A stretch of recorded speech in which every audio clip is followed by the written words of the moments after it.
Satyabama Institute of Science and Technology, Chennai and Sriperumbudur.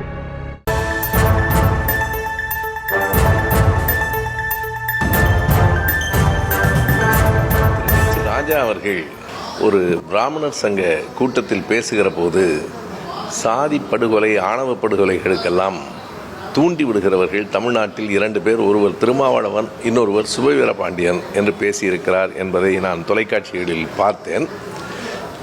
அவர் காரைக்குடியில் எனக்கு பின்னால் அதே கல்லூரியில் படித்தவர். அப்போதெல்லாம் நன்றாக இருந்தார். ஒருவேளை இப்போது அவருடைய உடல்நலம், மனநலம் சரியாக இருக்கிறதா என்று அவர் மருத்துவரை பார்த்து கொள்வது நல்லது. நண்பர் என்கிற முறையிலையும் நான் சொல்லுகிறேன். இவர்கள் பிறந்த பிறகுதான் அருவாளை எடுத்தார்கள் என்று சொல்லுவது எவ்வளவு அபத்தம் என்பதை அவர் உணர வேண்டும். நாங்கள் பிறந்த பிறகுதான் மனுநீதி எழுதப்பட்டதா? அதற்கு முன்னால் மனுநீதி இல்லையா? மனுநீதியில் தானே இந்த வருணங்கள் சொல்லப்பட்டன.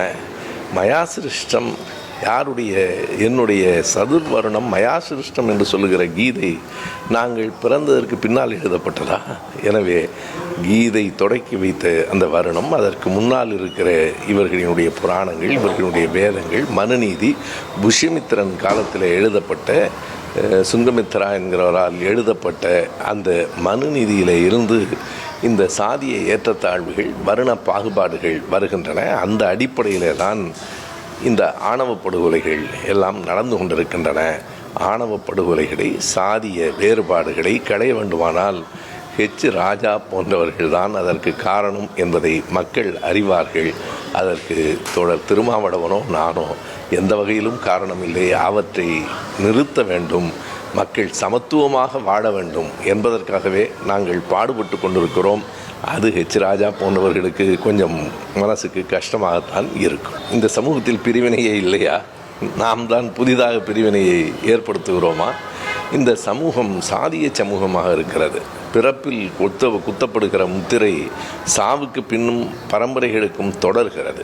பிரிவினை என்பதே இந்த இந்து சமூகத்தினுடைய நியதியாக இருக்கிறது. எனவே பிரிவினை கூடாது, சமத்துவம் வேண்டும் என்று சொல்லுகிறவர்கள் நாங்கள். பிரிவினை வேண்டும் என்பதற்காகவே பேசிக்கொண்டிருக்கிறவர் ராஜா.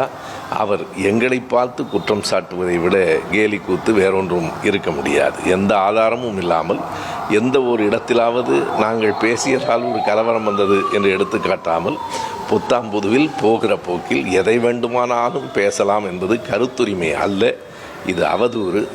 முடிந்தால் அவர் மீது வழக்கு போடுவது நல்லது என்று நான் கருதுகிறேன். அநாகரிகமாக ராஜா பேசுகிறார் என்பதில் அதிசயம் ஒன்றுமில்லை. நாகரிகமாக பேசினால்தான் அது செய்தி. எப்போதாவது ராஜா நாகரிகமாக பேசினார் என்றால் அது பற்றி நீங்கள் கருத்து கேளுங்கள், கண்டிப்பாக நான் சொல்லுகிறேன். அந்த வாய்ப்பு உங்களுக்கும் வராது, எனக்கும் வராது. அநாகரிகமாக பேசுவது அவருடைய இயல்பு, அதுதான் அவருடைய சுபாவம். அப்படி பேசித்தான் அவர் அரசியல் அரங்கிலிருந்து அழிந்து கொண்டிருக்கிறார் என்பதை அவராவது உணர்ந்தால் நல்லது. அவருக்கு மனநலம் சரியில்லையோ என்று எனக்கு சந்தேகமாக இருக்கிறது. Satyabama Institute of Science and Technology, Chennai and Sriperumbudur.